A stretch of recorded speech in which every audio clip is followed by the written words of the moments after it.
tema de hoje é rotulagem de produtos, mais especificamente rotulagem de produtos alimentares, né, de alimentos como um todo. E para a gente poder começar a falar de rotulagem de produtos alimentares, a gente tem que entender qual é a função de um rótulo. Entre tantas outras, eu gosto de destacar três grandes funções.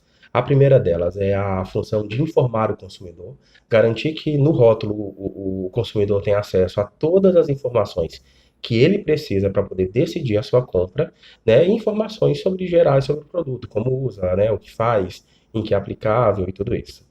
A outra grande função de um rótulo é ajudar a posicionar o seu produto no mercado, junto com toda a estratégia de comercialização do empreendimento, da empresa, né, do coletivo, da associação. O rótulo ele tem essa função também de ajudar a colocar esse produto no mercado correto para que ele possa ser devidamente comercializado a um preço justo e dentro de todo esse contexto.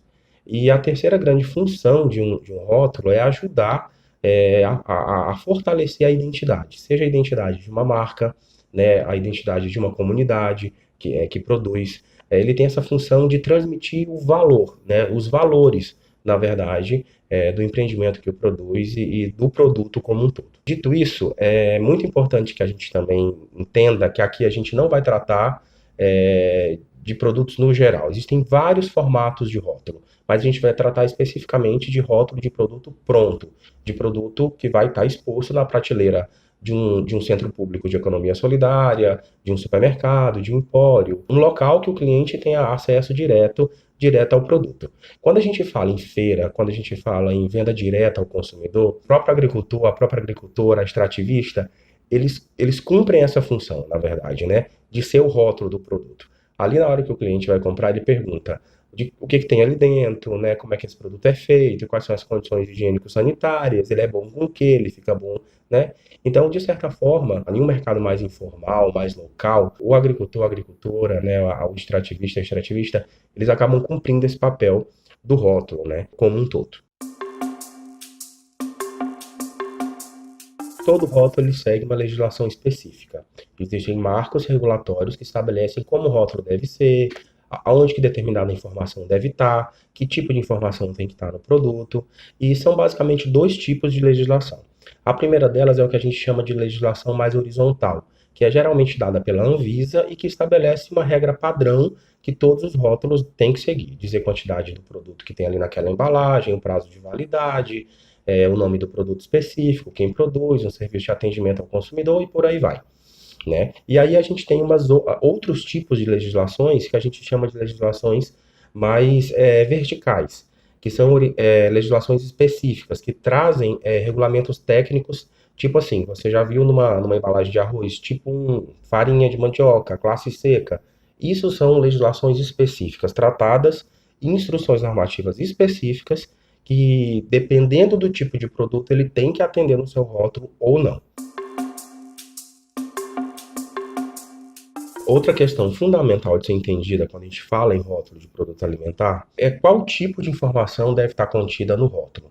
E a gente pode definir, né, dividir essas informações em 4 categorias. A primeira delas é a que a gente chama de rotulagem técnica obrigatória, que são as informações gerais, né, que tem que ter dentro de um rótulo. A segunda são as informações nutricionais. O produto alimentar existe um regramento específico, uma legislação específica que traz, e também, no caso de alimentos, uma legislação que trata sobre as informações sobre potenciais de gerar alergias alimentares em algumas pessoas. E o quarto item, né, que é de composição de um rótulo, são atendimento às especificações técnicas de determinados produtos. A gente já viu, acho que todo mundo aqui já viu, né, na classificação do arroz, tipo 1, tipo 2, longo, fino. Quando a gente pega uma farinha de mandioca, existe a classificação fina, seca, baixa acidez, média acidez, alta acidez. A depender do produto, também tem informações específicas que a gente tem que ser colocado no rótulo do produto para que o consumidor possa ter acesso direto a essa informação e ajude, como eu já disse, a definir a sua compra. Se vocês olharem agora nessa embalagem aí, que a gente vai usar como exemplo, porque na verdade a gente não vai ficar aqui falando da legislação em si, então a gente vai ver a aplicação dessas informações de legislação diretamente aí no rótulo. Então nesse exemplo que a gente traz, que isso é um óleo de coco babaçu lá da Copalge, lá no Maranhão, agradecer ao Copal de ter liberado a imagem do produto delas. É importante que a gente entenda a seguinte estrutura. O rótulo ele tem duas partes. Ele tem o painel principal, que é a primeira coisa que o cliente vê, né, e ele tem os painéis secundários. Então, quando a gente vai distribuir as informações dentro de um rótulo, é muito importante que a gente entenda que existem informações que obrigatoriamente elas devem estar descritas no painel principal da embalagem. Nos painéis secundários, essas informações elas podem ser distribuídas de maneira diversa, a depender aí da diagramação que você usa, da arte que você está. Quais são as informações obrigatórias que tem que ter nesse painel principal? A primeira delas é a questão da marca de vínculo do produto. Por que a marca de vínculo e não o produtor? Não necessariamente quem produz é aquela marca em si. Muitas vezes pode ser terceirizado, né? Pode ser parte desse serviço pode ser feito por uma outra empresa, um parceiro e por aí vai. Mas é muito importante que o produto seja vinculado à sua marca comercial. No caso aqui do óleo da Copaldi, eles não têm uma marca comercial específica. Eles produzem e eles são a marca de vínculo do produto. A segunda informação que deve estar dentro do painel principal da embalagem é a denominação de venda. Tem que ficar muito claro para o consumidor, para o cliente, o que é o produto. Nesse caso aqui, o óleo de babaçu orgânico. A terceira informação, que é o conteúdo líquido, né? Qual é a quantidade do produto que vem nessa embalagem específica. Nesse caso aqui do exemplo que a gente está trazendo, é 1 litro. Quarto item, que é obrigatório de estar contido no painel principal do produto, é a origem desse produto. Se for um produto importado, que vinha de outro país, tem que estar dito ali de que país é. E se é um produto feito no Brasil, tem que ser dito, né? Feito no Brasil, ou indústria brasileira. Eu acho que esse é um tipo de expressão que a gente vê muito comumente utilizada. No âmbito da agricultura familiar, a gente tem adotado muito de usar o feito no Brasil, né, em detrimento à questão do termo indústria brasileira. O quinto item fundamental é que se houvesse alguma especificação, alguma instrução normativa específica de classificação desse óleo, ele estaria contido aqui também nesse painel principal. Se fosse uma farinha de mandioca, teria que estar ali o tipo dela, se é de baixa acidez, se é alta e por aí vai. Nesse segundo slide, a gente faz um outro recorte, que a gente já sai do painel principal e vai para os painéis secundários. Muito importante é a denominação do nome do fabricante. Quem fabrica, produz, envasa, né, esse produto. É fundamental que isso esteja ali dentro descrito. O segundo item é a questão do endereço desse fabricante, né, o endereço completo, com rua, endereço, CEP, tudo isso. E uma terceira informação muito importante, e vocês vão entender por que já já, é o número do CNPJ. É fundamental que o CNPJ desse produtor esteja descrito no rótulo do produto.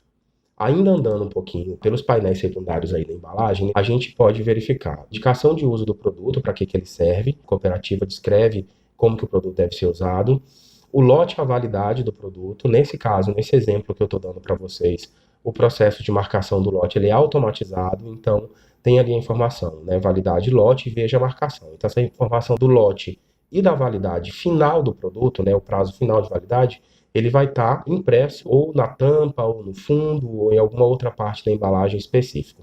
Eu gostaria de ressaltar uma coisa que a gente vê, que comumente é um erro muito comum. As pessoas colocam validade 12 meses e a data de fabricação. Isso é incorreto, porque isso gera confusão para o consumidor tem que ficar fazendo conta. Então, o correto é que a gente insira o lote de produção e a gente insira a validade final desse produto. A composição do produto, né, ou lista de ingredientes e aditivos, também é uma informação obrigatória de estar no rótulo. Nesse caso específico, como é um óleo vegetal, assim como café, açúcar, essa informação ela não é obrigatória. Mas foi decidido colocar aqui, porque lá no painel principal não caberia a especificação de que o óleo é refinado, só para que a gente entenda e não tenha dúvida. Produtos que são de única composição, açúcar, café, farinha de mandioca. Se não tiver corante, aditivo, nada disso, não precisa ter composição. Outra questão fundamental de estar no rótulo é o número, né, do registro, né, do produto no órgão competente, seja na Anvisa, seja no MAPA, ou, como é no caso aqui, a descrição da dispensa. Uma coisa importante que eu falei do CNPJ no slide anterior é que toda vez que um produto for dispensado de registro na Anvisa ou no MAPA, é fundamental que esteja contido no seu rótulo o CNPJ do produtor. Porque com o cruzamento do CNPJ com o ARDC de dispensa, os fiscais e tudo conseguem checar se aquele produto tem um alvará sanitário ativo, funcionando, e conseguem, né, fazer o trabalho de monitoramento, de vigilância e de controle de qualidade na prateleira, nas gôndolas. Uma outra informação fundamental é o serviço de atendimento ao consumidor, seja um telefone, um e-mail. algo com que o cliente possa chegar a fazer contato, né, entrar em contato com o empreendimento que produz para tirar dúvida, reclamar de algum problema, seja o que for. É importante que o consumidor tenha um contato direto com quem produz para sanar qualquer dúvida que porventura possa vir a ter. Também no painel secundário, né, do rótulo, algumas informações que são as orientações de armazenamento e conservação do produto. Nesse caso específico, ele traz como é que o óleo deve ser mantido, né, em local seco, protegido de luz, longe de qualquer fonte de calor. Também traz uma informação que para o produto é muito relevante, né, que em baixas temperaturas o produto pode solidificar. Também informa que isso não altera as características, né, de qualidade do produto e indica que o consumidor deve consumir o produto no máximo em 30 dias após ele ter sido aberto. Então isso também é uma informação obrigatória de estar contida dentro do rótulo do produto. Ainda dando sequência, a gente sai dessa coisa das informações técnicas obrigatórias e entra nesse slide aí, que traz a questão da rotulagem nutricional. Então, duas questões são obrigatórias de estarem no rótulo. A primeira dela é a informação nutricional. O modo mais usado é a tabela, né? A tabela nutricional, porque ela consegue dar mais clareza. É importantíssimo que essa tabela nutricional traga esses itens que estão aí, pelo menos o valor energético, carboidrato, proteína, gordura totais, a sua subdivisão, fibra alimentar e sódio. Né? A vitamina E, no caso, aí foi mais colocada no contexto de dar uma valorizada no produto, porque realmente é um produto que é rico em vitamina E, então se quis dar uma evidenciada nisso no rótulo. Outro fator importante ali embaixo de informação nutricional é a porção, né? Porção de 13 ml, que é uma colher de sopa. Então, todo esse valor nutricional está calculado para uma colher de sopa. Então, fica fácil para o consumidor, se ele quiser fazer os cálculos nutricionais, saber quanto ele está consumindo de gordura totais por esse produto, é só ele multiplicar pelo número de colher. Outro fator muito importante é que nessa informação nutricional seja especificada a dieta de referência, que nesse caso é uma dieta de 2.000 calorias, que é o que é estabelecido hoje na legislação, né, para rotulagem de produtos, que é uma dieta básica de referência aqui no Brasil, né, e também há um chamativo para o consumidor que essa demanda de energia, demanda de nutrientes pode variar. Se ele está numa situação de convalescência, se ele faz um esporte de alta performance, as necessidades diárias dele pode ser maior ou menor que 2.000 calorias. Então, basicamente, em termos nutricionais, são essas duas informações obrigatórias que tem que ter aí. A Anvisa publicou algumas novas normas técnicas, né, que trazem como as informações nutricionais devem ser expostas no rótulo de produto. Então, se um produto possui um alto teor de açúcar, um alto teor de gordura trans, um alto teor de sódio, essa informação, a partir de agora, ela vai ter que vir contida no painel principal da embalagem. Também se traz uma mudança no formato da tabela ou da linha corrida de informações nutricionais, onde existe, por exemplo, uma estratificação dos tipos de açúcares. Né? Não se coloca mais somente o carboidrato em si, mas é preciso se estratificar, né? Se subdividir que tipo de açúcar como no modo como já existe hoje, como a gente já pratica hoje com as gorduras. Então, assim, é uma legislação muito nova, a gente está absorvendo um pouco ainda essa legislação e existe um prazo aí de 2 anos para que as empresas possam, né, se adequar, para que as cooperativas, as associações possam adequar os seus rótulos a essa nova legislação. É um ganho para a gente que discute alimento bom, alimento limpo, alimento justo, né? Porque nos ajuda a ter clareza do valor, né, nutricional, do quanto esse alimento de fato faz bem para quem consome, para o consumidor. Então, fiz esse pequeno parêntese aqui nessa coisa da nova legislação, para que a gente possa entender que tudo isso que a gente está discutindo aqui está em processo de mudança e de adaptação.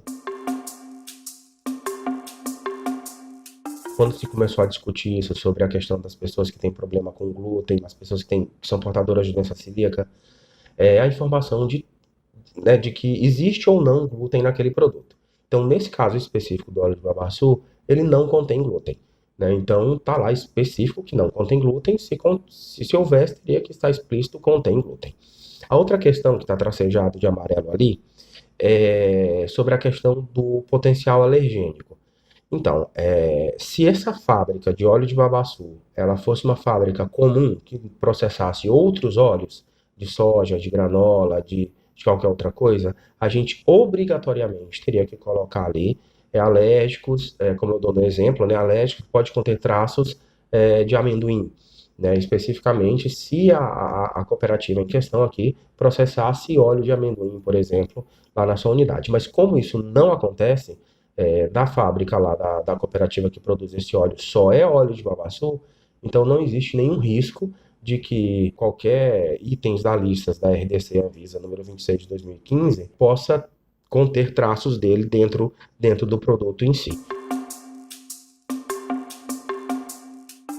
Então, se vocês olharem agora aí nesse slide, por incrível que pareça, o código de barra em si, ele não é uma informação obrigatória. É claro que ele não é obrigatório por legislação, mas é fundamental que se você põe o seu produto no ponto de venda, é fundamental que ele tenha código de barras. Informações como sites e redes sociais é fundamental de estar, não é obrigatório em si, né? A descrição das certificações, informações gerais, né? De valorização do produto, falando sobre sua base agroecológica, sua pureza, sua acidez, no caso do óleo de babaçu que a gente usou como exemplo.